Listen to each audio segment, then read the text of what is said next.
자, 오늘 이 본문을 이렇게 보면은 이제 우리가 특별히 예수님의 이 복음서를 이제 읽으면 예수님의 행적을 이제 더듬어 가게 되는데요. 이 성경을 읽을 때 그 성경의 그 사건 안으로 들어가 보는 게 참 도움이 됩니다. 이때 우리가 상상력이 좀 필요하죠. 예수님이 가브나움이라고는 동네에 들어가셨어요. 그리고 베드로의 장모를 만나고 또 열병에 들어있어요. 그를 치료해 주는 장면. 예수님은 이미 이제 소문이 많이 났습니다. 우리 지난주에 살펴보았던 것처럼 귀신을 쫓아내는 역사가 일어나고 이미 가르치시는 것들에 대한 그 구원이가 나타나면서 많은 사람들이 이제 주목하고 예수의 소문이 널리 퍼졌습니다. 예수님의 그 권능이 어떠한가를 알았기 때문에 많은 병자들이 예수님에게로 찾아오고 있어요. 그리고 귀신 들린 사람들도 예수님에게 이제 찾아오고 있습니다. 이 32절과 33절에 보면 저물어 해질 때에 이미 이제 어두워지고 있는 때인데 모든 병자와 귀신 들린 자를 예수께 데려오니 온 동네가 그 문 앞에 모였더라. 이제 어둠을 떨고 여기저기에서 어디선가 사람들이 병자들을 데리고 오는 겁니다. 그리고 거기에는 귀신 들린 사람들도 있고 이게 한두 명이 아니에요. 34절로 보면 많은 사람들이, 많은 병자들, 또 귀신 들린 자들이 많았던 거죠. 우리가 이 상상을 좀 해보면 그 컴컴한데 그 당시에 가로수가 가로등이 있었겠습니까? 그런 곳에 병자들이 어두운 집에 이렇게 몰려드는 거죠. 여기는 경증 환자도 있었을 것이고 중증 환자도 있을 것이고 그 환자들 가운데 이 병자들 가운데는 어린 아이들도 있고 나이 든 사람들도 있고 또 병자들만 많이 지금 우글거리고 있는 게 아니고 귀신 들린 사람들도 있어요. 이 병자들이 누워있는 곳곳에 불편한 야전 군 병원과 같은 이런 곳에 귀신 들린 사람들이 막 뛰어다니기도 하고 소리를 지르기도 하고 또 곳곳에서는 병자들이 신음 소리를 내고 끙끙 앓고 있는 상황입니다. 자, 여러분 이게 지금 무슨 모습을 지금 보여줍니까? 우리 성경에서 주님이 지금 접하고 있는 이 세상, 이 온전하지 않는 세상을 보여주는 겁니다. 깨어진, 죄로 인하여 깨어진 세상. 정말 그 어둠과 비극이 뒤섞여 있는 그런 상황을 우리에게 보여줍니다. 틀림없이 이 본문의 이 장면은 행복과는 거리가 먼 참 불행한 비극적인 그런 현장이 아닐 수 없습니다. 특별히 이 가브나움이라는 동네는 큰 동네가 아닙니다. 작은 도시예요. 그런데도 많은 병자들이 멀리서 오지는 않았을 거예요. 그 동네에서 그 병자들이 그렇게 많았고 귀신 들린 자들이 몰려왔다는 것은 무엇을 의미할까요? 그것은 가브나움이라는 한 동네만의 문제가 아니고 이런 병자와 귀신 들린 자들의 모습은 죄로 인하여 고통하는 인류의 모습을 단면적으로 보여주고 있는 겁니다. 바울은 로마서 8장 22절에 피조물이 다 이제까지 함께 탄식하며, 이 피조물이라는 것은 인간을 포함한 이 피조의 눈에 새기는 모든 만물의 모든 들 짐승들까지 식물에 이르기까지 인간을 포함한 모든 만물 피조물이 다 이제까지 함께 탄식한다는 겁니다. 그리고 함께 고통을 겪고 있는 것을 우리가 안다. 사실 보면 이 세상의 전체가 피조물이 탄식하고 있는 겁니다. 그리고 고통하고 있는 거예요. 지금 이 병자들, 귀신 들린 자들이 또 마찬가지예요. 죄로 인하여 망가진 이 세상의 모습이. 겉으로는 이 세상이 멋져 보이고 어떤 때는 휘황찬란하고 번쩍번쩍하고 문명이 고도로 발전해서 큰 문제가 없어 보이지만 우리가 조금만 더 들어가 보면 세상은 만성적인 고통과 비극을 안고 있는 것입니다. 어디를 가나 여러분 아픈 사람들 우리가 보죠. 아마 여기에 계신 분들도 아픈 분들이 있을지도 모르겠어요. 나도 병에 입원해 본 적도 있을 것입니다. 우리 대한민국에도 크고 작은 병원들이 얼마나 많습니까? 항상 환자들이 북적거려요. 불치병도 많고 난치병도 많고 뭐 아이들도 원인을 알 수 없는 병을 앓기도 하고 또 사건 사고로 인하여 다치고 죽는 사람들이 또 얼마나 많습니까? 우리 한국은 보면 사건 사고로 죽는 사람이 참 많아요. 여러분 어떤 사람이 통계를 내는데 그런 얘기를 해요. 하루에 세계 전체 오늘 이 지구촌 전체 하루에 사람이 죽는 사람의 숫자가 웬만한 작은 소도시만큼 숫자가 그렇게 죽는다는 거예요. 얼마나 많은 다양한 사람들이 죽고 있는 거죠. 코로나 팬데믹의 이 현상이 금방 수그러들 것 같지는 않습니다. 지금 뭐 계속 지금 세계도 온 세계가 지금 앓고 있습니다. 여러분 이 코로나로 인해서 불과 몇 달 동안에 이 코로나로 인하여 죽은 사람이 몇 명이나 되나요, 여러분? 퀴즈입니다. 어제 통계로 보니까 한 45만 명이 넘었더라고요. 45만 명. 그러니까 죽음을 사람의 죽은 숫자를 통계로 내니까 통계로 보니까 우리가 별로 느낌이 없습니다. 그러나 우리가 가까운 사람 중에 한 분이 죽었다, 한 사람이 죽었다 할 때 그건 간단한 문제가 아니죠, 여러분. 그렇죠? 통계로 보니까 45만 명인지 50만인지 100만인지 우리하고 별로 느낌이 없지만 그 죽음을 가까이서 경험한 코로나로 인하여 죽은 사람의 가까운 가족들이 느낄 수 있는 고통의 강도는 슬픔의 강도는 엄청난 것이죠. 그러니까 여러분 이 코로나 외에도 우리는 많은 사람들이 질병과 사고로 지금도 고통당하고 또 죽어가고 있어요. 공사 현장에도 일어나고 의료 사고로도 일어나고 환경 오염으로 인해서 일어나고 각종 암으로도 수없는 사람들이 이 질병으로 고통하고 신음하고 있는 세상입니다. 요즘은 정신적인 이런 질병도 늘어나고 있어요. 신경증적인 병이 얼마나 많습니까? 어떻게 보면 육체보다 더 힘들고 고통스러운 게 정신적인 질병이에요. 여러분 전쟁이라는 것도 마찬가지. 질병을 통해서뿐만 아니라 전쟁을 통해서도 죽는 경우가 많고 정신적으로 어려움을 겪는 사람들이 많습니다. 우리는 이제 6.25 70주년을 맞았습니다. 70년 전에 이 대한민국의 끔찍한 세계사에 유례없는 전쟁을 경험했습니다. 대한민국은 초토화됐죠. 이런 사진을 보아서 우리가 아는 것처럼 그 전쟁 이전에 그 전쟁을 경험했던 세대들은 트라우마가 있어요. 트라우마. 왜냐하면 지나가면서 저희 아버지 세대를 그랬어. 지나가면서 그냥 폭격이 내려지고 죽고 다리가 날아가고 그냥 가족이 헤어지고 생이별을 하고 죽는 일들을 눈앞에서 목격을 한 거예요. 여러분 이 6.25는 우리 앞에 수많은 젊은이들이 죽은 거죠.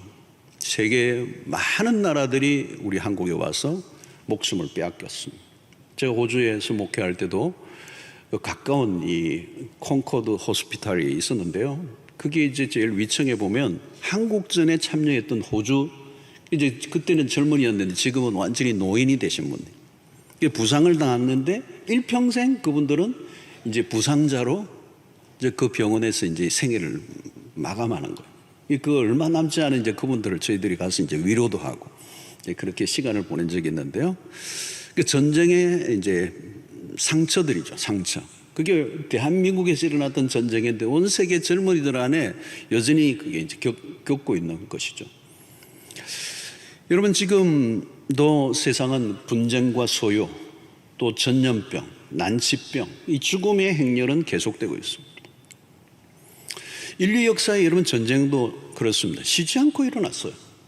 사실 불과 여러분 2차 세계대전, 1차, 2차 세계대전, 2차 세계대전이 1945년에 종전을 한, 불과 오래되지 않았죠, 사실. 유대인들을 죽이는 홀로코스트, 또 세르비아, 크로아티아와 같은 데서 일어난 인공청소, 내전들이 일어나면서 그 민족 간의 갈등에 인해서 숱한 사람들을 그냥 죽여버리는 일들이 일어났어요. 그 외에도 여러분 기근으로 최소한의 생존이 보장되지 않아서 죽고 있는 사람들이 지금도 여전히 지구촌에 있습니다. 아시아권도 아프리카도 맞아. 아프리카 같은 데는 에이즈로 죽는 사람들도 헤아릴 수 없어. 오죽하면 빌 게이츠가 이 에이즈 퇴치를 위해서 자신의 삶의 펀드를 어마어마하게 기부하는 것도 많은 사람들이 이 죽음으로, 이 질병으로, 전염병으로 죽어가고 있는 거예요. 자, 오늘 열갈 수 없을 정도로 많은 고통이 이 인류를 짓누르고 있는 것입니다. 그리고 우리 세상에서 일어나는 모습을 한마디로 표현하면 뭘까요? 자세히 들여다보면 소망이 없다라고 하는 것입니다. 이런 고통하는 세상에서 인간이 할 수 있는 게 있는가?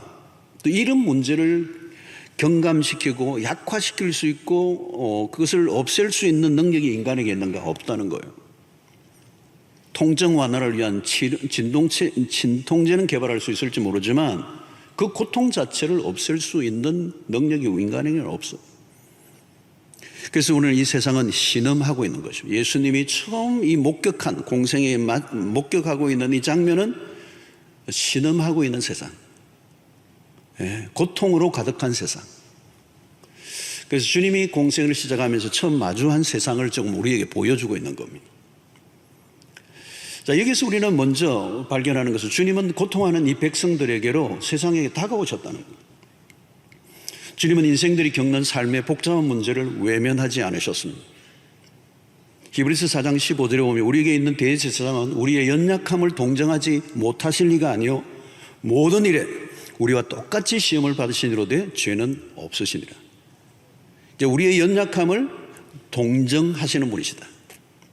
여기 동정이라는 이 단어는 단순히 감정적으로 공감한다 이런 정도가 아니고 주님이 몸소 그 고통을 경험하신 것과 똑같은 느낌으로 그 주님이 그 고통을 느끼심으로 경험하심으로 우리와 똑같은 느낌으로 우리를 동정하신다는 얘기입니다. 누군가 내가 고통을 당할 때 나와 같은 아픔을 느껴줄 수 있는 사람이 있는가? 예, 불가능합니다. 우리가 힘들어하는 것 중에 하나는 무엇인가 하면 내가 아프고 힘들 때 나의 고통을 진정으로 이해해 주는 사람이 없을 때. 여러분, 세상은 타인의 고통에 관심을 기울여 주기에는 자신이 겪고 있는 고통의 무게가 너무 커요. 마음을 같이 해주고 싶기는 하지만 현실적으로는 쉽지 않다는 거예요. 다른 사람의 고통을 위로해 주려고 하지만 곧 자신의 현실로 돌아가 버려요. 암으로 고통하는 사람의 이야기를 들어보면 누군가 찾아와 주는 것만 해도 참 그렇게 고맙더라는 거예요. 그러나 늘 곁에 함께 있어줄 사람은 없어요. 가족관계라도 마찬가지입니다. 한계가 있습니다. 요즘은 여러분 연세 드신 어른들도 부모님들도 이 요양원에 다 보내드려요. 어떻게 할 수가 없는 상황. 요양원에 가셔요. 몸이 약해지고 병들어 누워 있으면 사람들은 상처를 입기가 쉽습니다.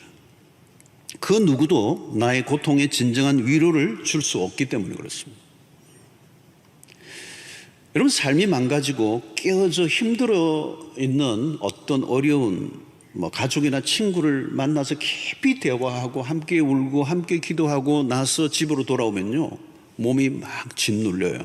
왜냐하면 감정이입이 됐기 때문에, 그 사람의 고통이 나에게는 몰려오는 느낌이 왔기 때문에 감정이입이 되면서 힘이 들어요. 그래서 가족 중 한 사람이 아프면 온 가족이 다 힘들어져요. 그리고 그 병이 지속되면 모두가 다 지쳐버립니다. 그래서 병자를 돌봐주고자 하지만 늘 함께 있을 수가 없는 것입니다. 결국은 병자는 홀로 남게 됩니다. 홀로 남아요. 나중엔 결국은 그때 밀려오는 외로움은 큰 것입니다. 그래서 병에 걸리는 순간 사람들은 뭘 느끼느냐 하면 소외를 느낍니다. 소외. 누구도 나의 고통 안으로 들어올 수 없다는 것을 인식할 때 찾아오는 소외예요.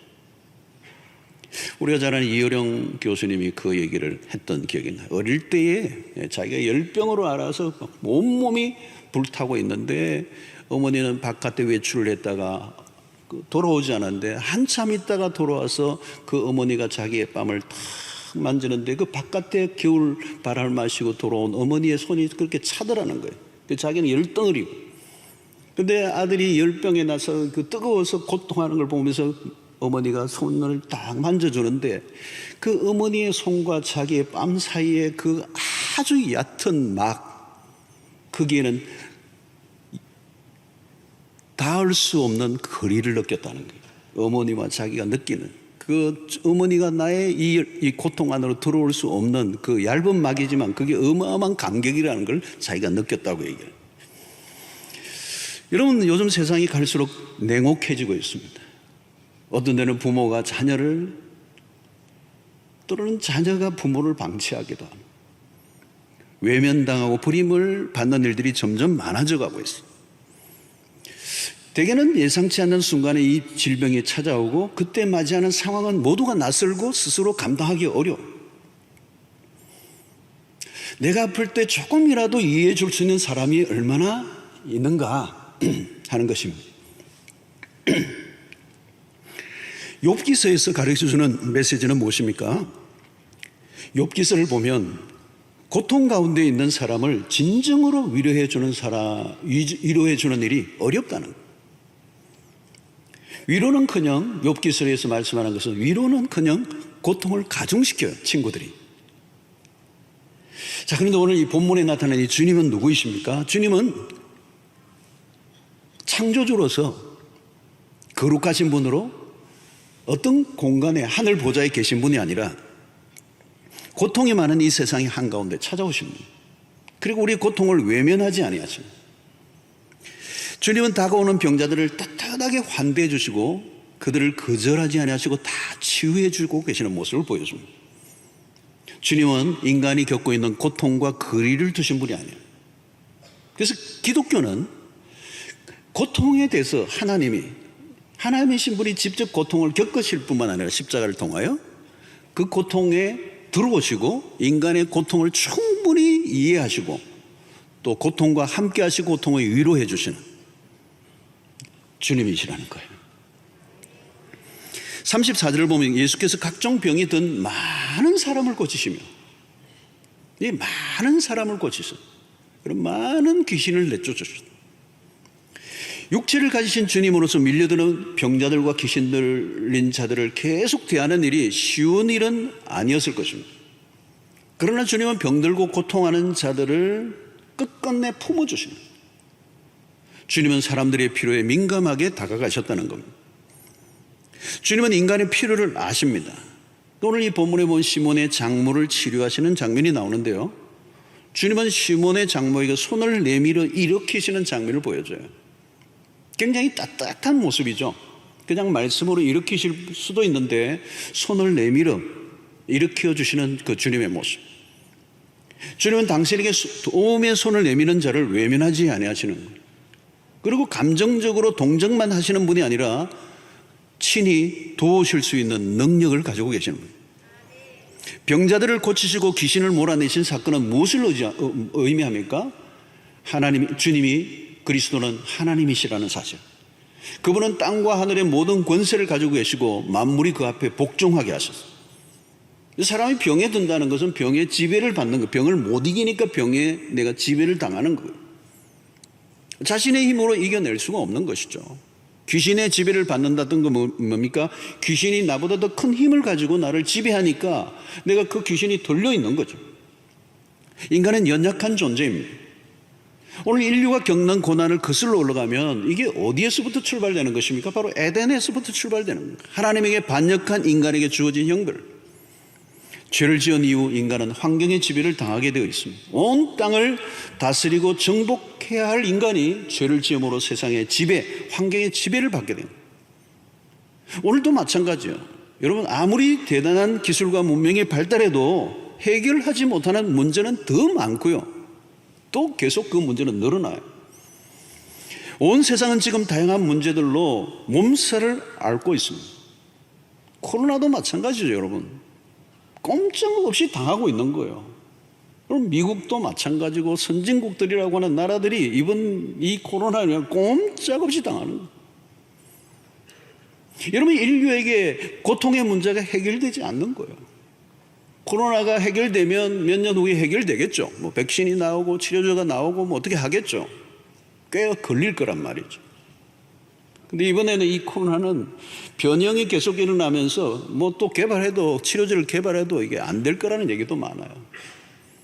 인간이 겪는 문제는 이런 겁니다. 언제나 이게 또 지나가면 또 다른 게 올 거라는 거죠. 지금도 설명 안 되는 고통들이, 난제들이 너무 많아요. 태어날 때부터 장애를 갖고 태어난 아이들이 얼마나 많습니까? 여러분, 이런 고통으로 가득한 세상의 한가운데로 우리 주님이 찾아오셨어요. 주님은 인간의 고통을 외면하지 아니하십니다.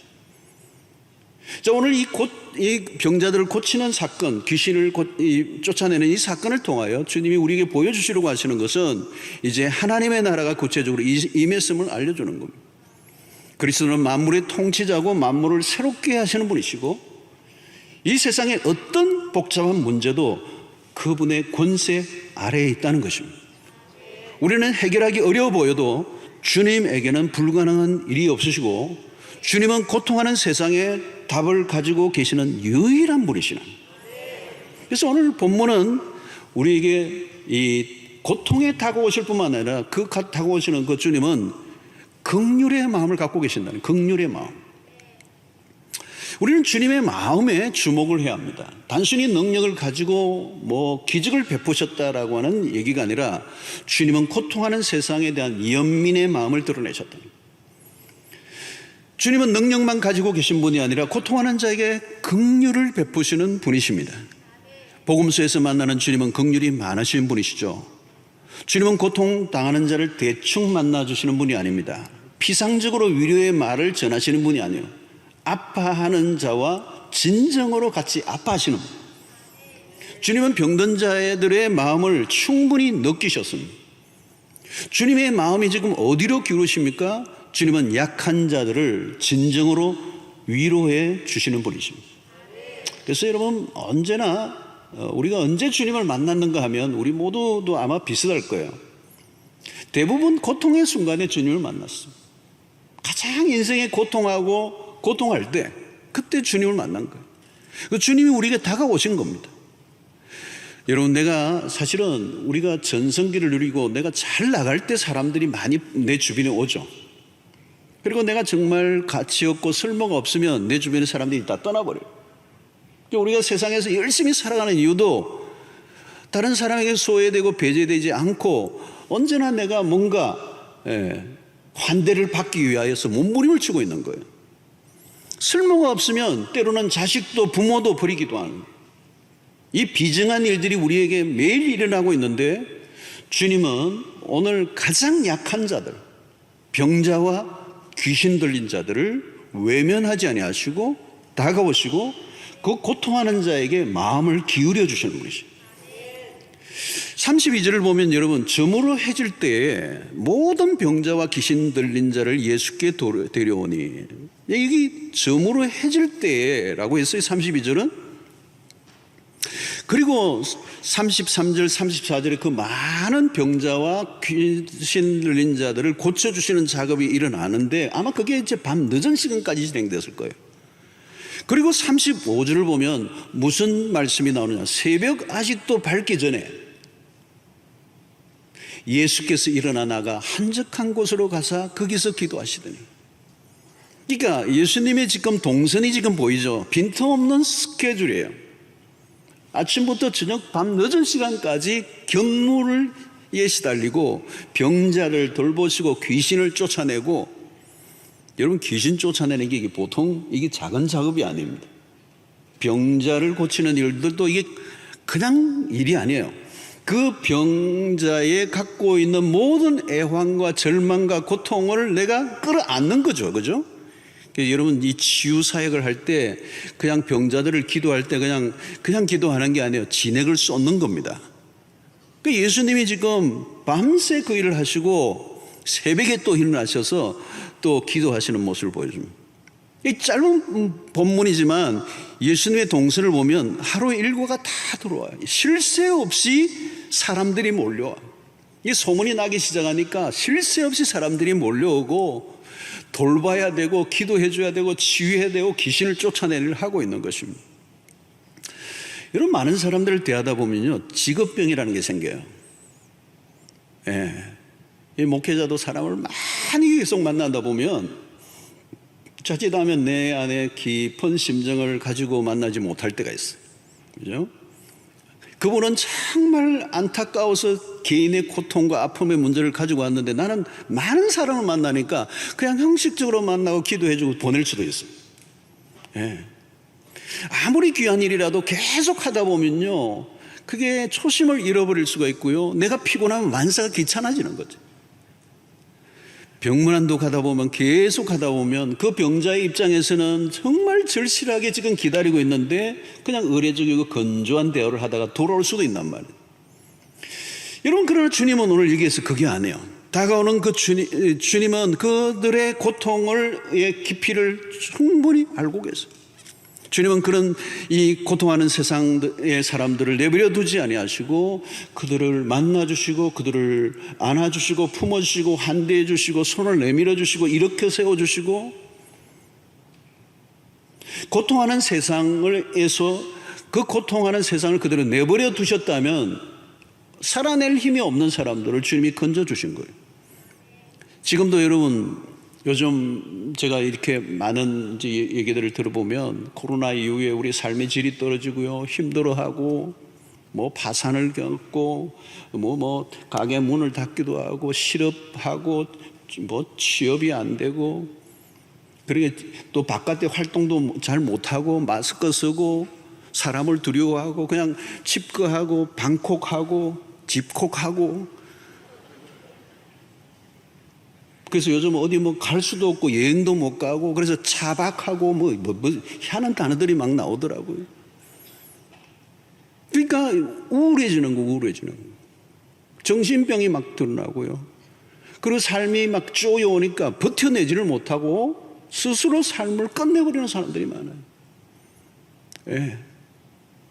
여러분, 세상에 가혹한 일들이 너무 많이 일어나고 있어요. 세상에 이 어려움이 가중되면서 자신의 삶에, 자신의 인생의 무게를 자신의 힘으로는 이겨낼 수 없는,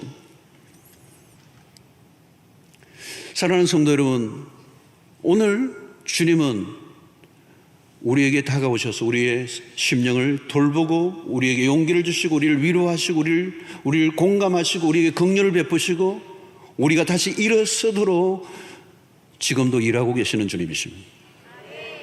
우리의 깊은 곳을 만나 주실 수 있는 분은 주님이십니다. 사람들은 잠시 있다가 위로의 말하고 떠나지만 우리를 떠나지 아니하시는 분은 주님이십니다.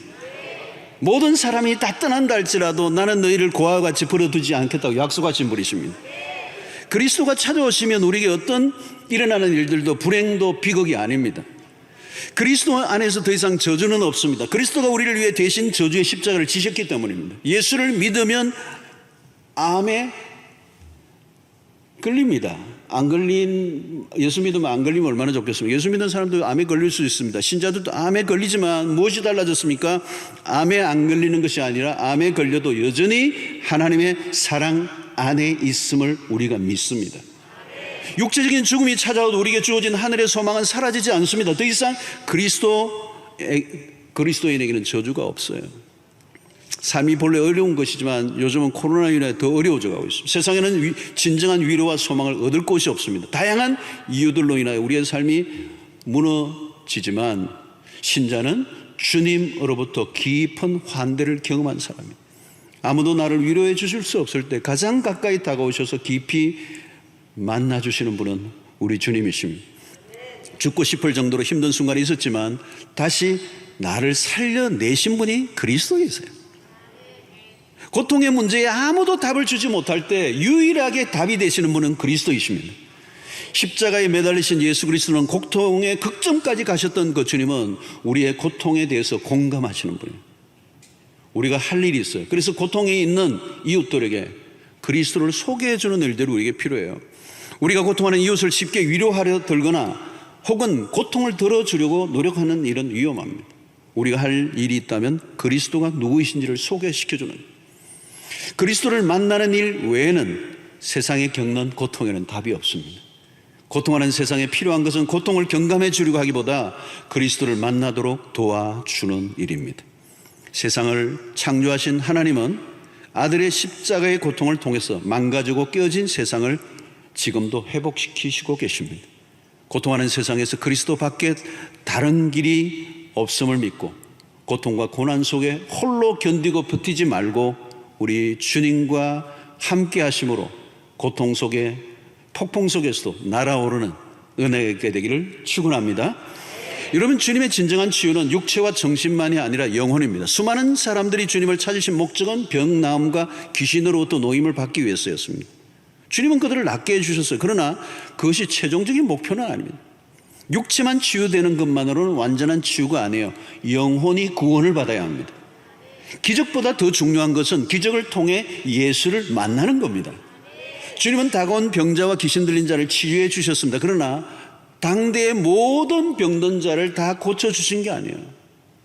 주님의 병자들의 치료와 귀신을 쫓아내시는 일은 이제 하나님의 나라가 시작된 것이고 언젠가 완성될 날이 올 것이라고 하는 사실을 알려주는 전주에 불과했습니다. 더 이상 아픈 사람이 없고 고통도 없고 눈물도 없고 요한계시록에서 나오는 그 날이 다가올 것이라고 하는 환상을 보여주시고 그 일이 이제 지금 막 시작되었다는 거예요. 사람들은 육체적인 질병의 치유에 비해 영적인 심각성을 간과할 때가 많습니다. 몸이 아프면 아픈 부분이 불편한 건 사실이에요. 그러나 영혼이 병들어 있으면 삶 전체가 고통합니다. 병은 나아도 또 걸려요. 일시적인 치료입니다. 인간은 질병의 문제만 가지고 있는 게 아니에요. 거대한 죽음의 문제를 가지고 있습니다. 오병이의 기적을 통하여 주님이 주신 메시지가 뭡니까? 사람들의 1차적인 목표는 현실의 다급한 필요를 채우는 일입니다. 그래서 요한복음 6장 26절을 보면 예수께서 대답하여 이르시되 내가 진실로 진실로 너희에게 이르노니 너희가 나를 찾는 것은 표적을 본 까닭이 아니요 떡을 먹고 배부른 까닭이로다. 여러분, 배가 부른 것으로 끝나면 안 돼요. 다음 단계로 나가야 된다는 거예요. 우리는 물질적인 것에서만 자꾸 치우치는데 당장 아픈 문제만 해결되고 당장 필요한 것만 채워지면 행복할 것이라고 생각하는데 아닙니다. 그런 것은 일시적이고 부분적인 것이에요. 사람들이 예수에게 몰려들었습니다. 기적의 예수를 원했습니다. 군중들이 몰려든 것은 주님이 원하시는 의도와 달랐습니다. 주님이 기적을 베푸시는 목적은 기적 자체가 아니요 기적을 베푸신 분이 누구인가를 알기로 원하셨어요. 주님은 마술사가 아닙니다. 육체의 병을 모든 병을 낫게 하시기 위해서 오신 의사도 아닙니다. 주님은 무엇으로 오셨습니까? 구원자로 오셨어요. 우리의 삶의 고통의 근원적인 문제가 무엇입니까? 하나님과의 관계가 깨어진 거거든요. 이 깨어지게 만든 것은 죄요. 이 죄 문제가 해결되어야 하나님과의 관계가 회복되고 하나님과의 관계가 회복되는 것을 우리는 구원이라고 말합니다. 그래서 주님은 병자를 낫게 하실 때마다 복음서를 보면 병을 낫게 해야 한다는 말보다 먼저 하신 말씀이 있어요. 그게 뭡니까? 내 죄 사함을 받았느니라. 그러니까 병이 낫는 것보다 더 중요한 것은 죄 문제라는 거예요. 죄 문제가 해결되지 않으면 온전한 치유가 일어나지 않습니다. 병만 낫는 것은 진정한 치유가 아니에요. 그건 부분적인 치유입니다. 여러분, 오늘 죄 사함을 받아야 하나님과의 관계가 회복되고 그때 진정한 치유가 일어납니다. 그때 우리는 육육이 회복되는 역사가 일어나게 되는 거죠. 그래서 이 기적은 구원 안에 들어가 있는 거예요. 기적이 아무리 대단해도 구원보다 크지 않습니다. 그리고 예수를 믿고 구원을 받았다면 이미 기적 중에 기적인 것이고 하나님의 놀라운 가장 큰 은혜가 나에게 임한 것입니다. 영적 치유를 받으면 육체적인 질병이 치유되지 않아도 그 육체적인 질병을 이겨낼 수가 있습니다. 영적인 치유가 일어나면 육체적인 질병은 더 이상 저주도 아니고 불행도 아니에요. 이 존 파이버 목사님이 지은 암을 낭비하지 마세요. 아주 작은 책인데 너무 좋은 책이에요. 여러분 한번 읽어보세요. 암 환자 아니라도 누구라도 한번 읽어보세요. 암을 낭비하지 마세요. 암이 결코 우리의 저주도 불행도 아니라는 거예요. 영적인 치유를 경험하면 육체적인 질병은 영의 힘으로 다스릴 수가 있어요. 육체의 질병으로 인해 찾아오는 죽음의 중압감을 이겨낼 수가 있다는 거예요. 그래서 구원을 얻은 백성들은 더 이상 질병도 두려워하지 않고 죽음도 두려워하지 않는다는 거예요. 그래서 로마서 8장 38절로 39절의 말씀이 이 말씀이죠. 내가 확신하노니, 바울은 지금 담대하게 지금 얘기하는 거죠. 내가 확신하노니 사망이나 생명이나 천사들이나 권세자들이나 현재일이나 장래일이나 능력이나 높음이나 기쁨이나 다른 어떤 피조물이라도 우리를 우리 주 그리스도 예수 안에 있는 하나님의 사랑에서 끊을 수 없으리라.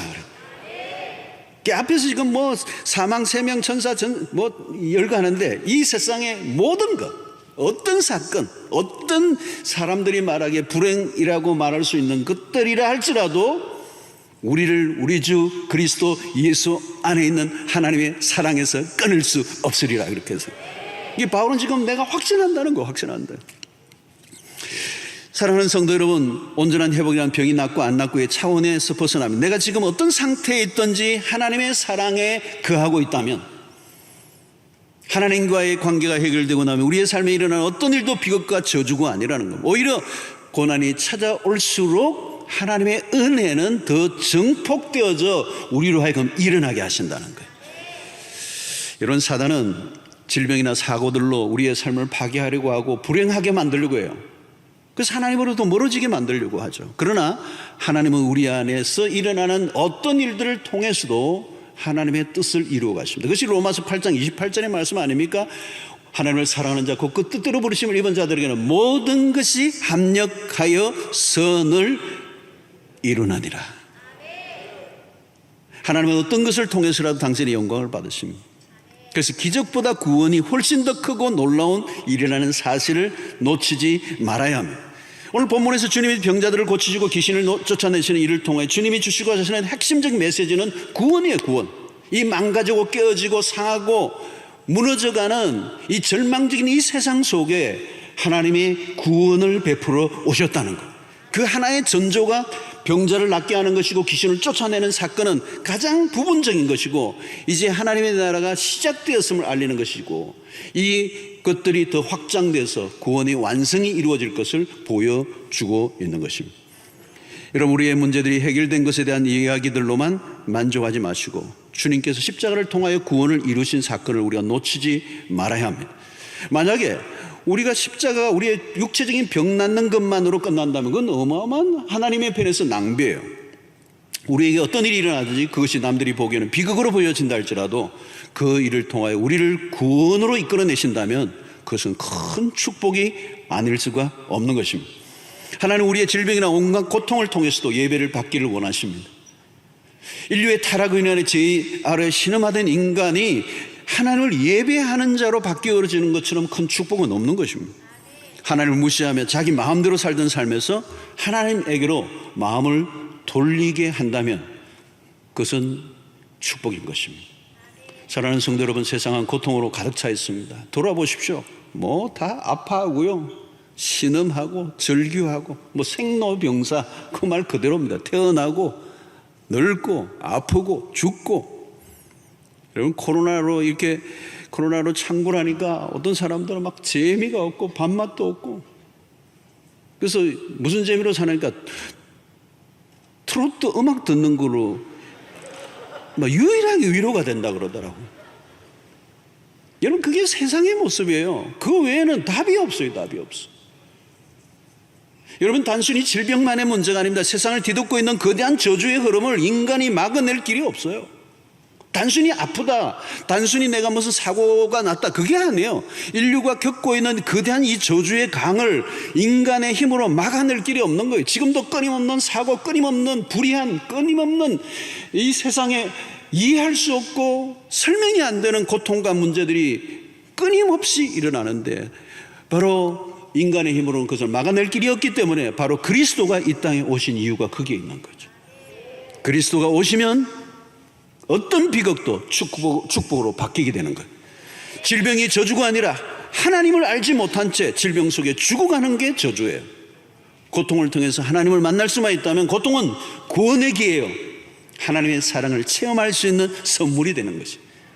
주님이 이 세상에 오셨습니다. 고통 가운데로 찾아오셨어요. 고통과 저주가 없었다면 세상에 주님이 오실 이유가 없어요. 고통과 저주를 받고 있는 이 세상을 위하여 구원을 베푸시기 위해서 주님이 오셨습니다. 어쩌면 여러분, 어떤 분 가운데는 아직도 건강하고 나는 한 번도 아파본 적도 없고 막 고통해 본 적도 없고 실패해 본 적도 없고 모든 게 잘 돌아가는 환경 속에 살아오신 분이 있습니까? 거의 막 천당이 아니라 999당 같은 곳에 살았던 분이 계십니까? 아마 그런 분이 있다면 아직 주님을 만날 때가 안 됐는지 몰라요. 그러나 여러분, 질병과 죽음의 문제는 누구에게나 찾아와요. 누가복음 15장에 보면 탕자가 아버지의 유산을 받아 돈 뭉치를 들고 나가는 동안에는요, 아버지 생각나지 않았어요. 근데 나중에 다 말아먹고 줄여 죽는구나, 줄여 죽는구나, 이 경지에 이르자 아버지가 생각이 나요. 여러분, 신앙이란 추상적이지 않아요. 매우 실존적인 것입니다. 매일매일 우리의 삶에 다가오는 이 고통의 문제, 예외가 없어요.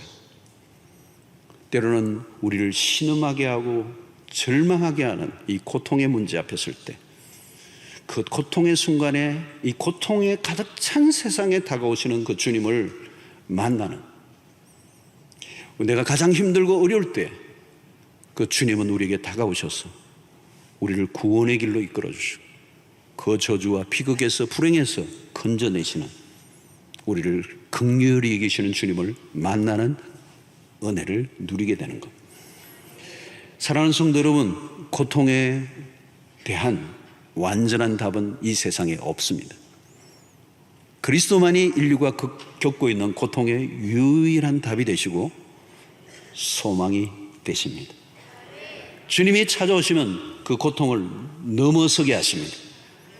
비극과 저주를 넘어 구원의 빛을 보게 하십니다. 아무리 세상적으로 어둡고 암울해도 우리의 삶에 그리스도가 찾아오시면 소망으로 바뀌게 될 줄로 믿습니다. 그리스도가 찾아오시면 회복이 일어납니다. 오늘 이 본문은 짧은 본문이지만 이 병들고 귀신 들린 자 가버나움에 이 신음과 고통으로 가득한 이 동네에 주님이 찾아오셨다는 사실, 그리고 그들에게 다가가셨다는 사실, 그리고 그들에게 손을 내밀어 그들을 일으켜 세워주셨다는 사실, 이제 하나님의 나라가 시작이 된 것입니다. 여러분들의 삶에도 그 주님이 찾아오셔서 답이 없는 세상에 예수 그리스도만이 유일한 답이 되시고 고통과 저주를 뛰어넘어 구원을 베푸시는 하나님을 만나시고 일어나시고 승리하시는 여러분 되시고, 이 승리의 주님을 이 고통에 시달려 답이 없는 세상의 사람들에게 이 예수 그리스도의 복음, 부활의 예수를 소개하는 여러분들 되시기를 주의 이름으로 축원합니다. 하나님 아버지, 오늘 우리에게 주신 이 말씀을 통하여 우리의 소망 되신 예수 그리스도를 깊이 만나는 저희들 되게 하여 주시고, 비극과 불행과 저주와 죽음이 끊임없이 일어나고 있는 이 세상의 한가운데서 죽어가고 있는 수 없는 사람들을 구원의 복음, 구원의 예수를 전하며 사는 저희들 될 수 있도록 인도하여 주시옵소서. 예수님의 이름으로 기도하옵나이다. 아멘.